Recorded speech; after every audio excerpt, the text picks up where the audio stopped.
अस्सलाम वालेकुम student, fortunately में खुशामदीद। आप देख रहे हैं व्यू कानपुर चैनल। दो तीन चीज़ें हुई हैं इस दफ़ा आपके सामने। और एक तो ये चीज़ ये है कि रिज़ल्ट आ चुका है आपका, और रिज़ल्ट के बाद फिर दूसरी चीज़ ये थी कि जो ब्रिजिंग सेमेस्टर थे उनका क्या था कि भाई वो अगर पास नहीं हुए तो क्या वो आगे जा सकते हैं। वो भी मैंने आपके साथ ये वीडियो शेयर कर दी है कि अगर ब्रिजिंग सेमेस्टर में आपका कोई भी सब्जेक्ट एक आधा दो फेल है तो आपने क्या करना है। चाहे पास हैं चाहे कोई सब्जेक्ट आपका रहता है, तो अगली चीज़ ये होती है कि आप अगले सेमेस्टर के लिए रेडी हों। क्योंकि अभी जो रिज़ल्ट आया है वो है फाल 2025 का, यानी फाल 2025 सेमेस्टर का रिज़ल्ट है। अब आपने जाना है स्प्रिंग 2026 सेमेस्टर में, और यहाँ पे देखें तो रिज़ल्ट के साथ लिखा हुआ है फाल 2025, और आपने जाना है 26 में। उसके लिए क्या किया जाता है, कोर्स सिलेक्शन की जाती है नेक्स्ट सेमेस्टर के लिए। तो कोर्स सिलेक्शन कब ओपन होनी है, तरीकाकार क्या है। और अब याद रखें, जैसे मैंने अभी आपको कहा है कि पास वाले या फेल वाले या सारे के सारे रिपीट वाले सबको ही कोर्स सिलेक्शन करनी पड़ती है। वो कोर्स सिलेक्शन के बगैर आप अगले सेमेस्टर में इनरोल नहीं हो सकते। यूँ समझ लें कि अगले सेमेस्टर के लिए ये इनरोलमेंट है। अगर अभी हम चेक करें जाकर ना इस LMS के अंदर कोर्स, यहाँ पे स्टूडेंट सर्विस में कोर्स सिलेक्शन को, तो हमें नज़र आता है कि the course selection for semester fall 2025 is close. ये अभी पिछला ही नोटिफिकेशन चल रहा है, लेकिन अभी दूसरा सेमेस्टर यानी स्प्रिंग 2026 का नहीं आया है। उसके लिए क्या करना चाहिए, उसके लिए हम देखना वीयू की साइट के ऊपर जाके कि वहाँ पे एकेडमिक कैलेंडर के मुताबिक क्या है वहाँ पे लिखा हुआ ये स्टूडेंट, और यहाँ पे एकेडमिक कैलेंडर 2026 अभी यहाँ पे भी देखें तो 25 का है।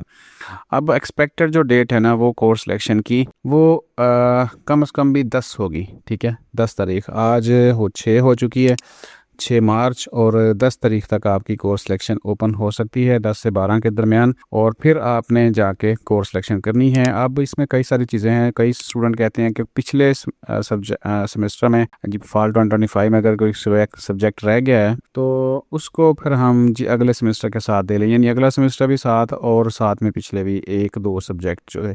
वैसा होता नहीं है। आपकी कोर्स सिलेक्शन की एक लिमिट होती है, और यानी 21 क्रेडिट आवर होते हैं मैक्सिमम, और 15 भी होते हैं कुछ में, और कुछ में 18 होते हैं। तो क्रेडिट लिमिट से ऊपर आप नहीं ले सकते सब्जेक्ट्स। किसी का एक बचे या दो बचे, उसको फिर एक्स्ट्रा सेमेस्टर लगाना पड़ता है। यानी आप किसी के फ़र्ज़ करें, हो सकता है कि 22 क्रेडिट आवर्स हों बाकी, और वो कहे जी मैं पूरे कर लूँ, तो ऐसा नहीं। उस अगर मैक्सिमम लिमिट 18 की है या 21 की है तो फिर भी उसे एक अगले सेमेस्टर में जाके कंप्लीट करना पड़ेगा। तो अब आपने सिंपली वेट करना है कोर्स सिलेक्शन का, और फिर आपने जाके अपनी स्कीम ऑफ स्टडी में यहाँ पे देखें माई स्कीम ऑफ स्टडी में ये स्टडीड शो हो रहे हैं। इसका मतलब है कि ये भी पास आउट कर लिए हैं। अब सेमेस्टर 2 स्टार्ट होगा तो उसमें फिर जाएंगे। उसमें कुछ रेगुलर सब्जेक्ट्स हैं, देख यहाँ पे देखें, ये इनके सामने रेगुलर, ये इंटर्नशिप लिखा हुआ है, और साथ में यहाँ पे लिखा हुआ है इलेक्टिव। तो इलेक्टिव में क्या होता है कि आप उसमें से एक ऑप्शनल लेते हैं कि ये वाला लेना है या वो वाला लेना है।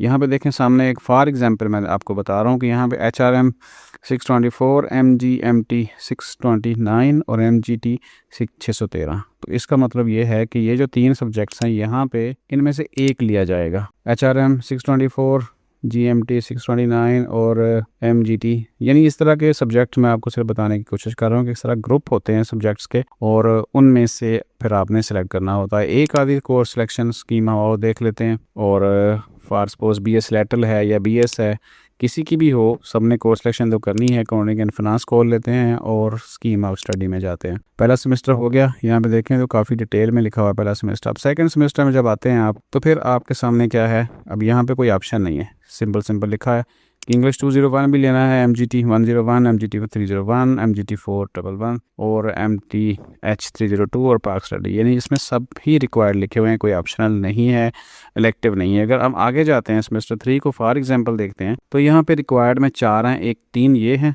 और एक यहाँ पे ये है, और बीच में हमारे पास हैं 1 2 3 4 5 6 जो हैं वो इलेक्टिव हैं जो रिक्वायर्ड हैं, और 2 इसके अलावा हमें और से लेने होंगे। तो हम 6 में से कोई भी ले सकते हैं जो हमें हमारी मर्ज़ी होगी। ठीक है, तो इस तरह ये कोर्स सिलेक्शन आपकी होनी है।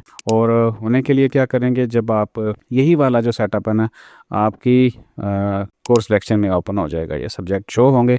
अभी तो वहाँ पे जस्ट एक नोटिफिकेशन है। तो आपने फिर जिस चीज़ को करना है वो जैसे चेक लिस्ट बन जाती है, उसको आपने बटन को ऑन करके सेव करते जाना। तो इंशाल्लाह जैसे वो ओपन होगी आपके साथ शेयर कर देंगे। फ़िलहाल आज के लिए इतना ही कि अब कोर्स सिलेक्शन के लिए आपको वेट करना है और कोई ऐसी चीज़ नहीं है कंटिन्यू स्टूडेंट्स के लिए। जिन जो पास आउट हो चुके हैं वो इंजॉय करें और उनके लिए हम वीडियो शेयर कर दें कि आपने अब अपने रिज़ल्ट कार्ड को कैसे हासिल करना है। अपना ख्याल रखिएगा। मज़ीद अपडेट्स के लिए भी यूखान पर सब्सक्राइब कर लें, नोटिफिकेशन ऑन कर लें।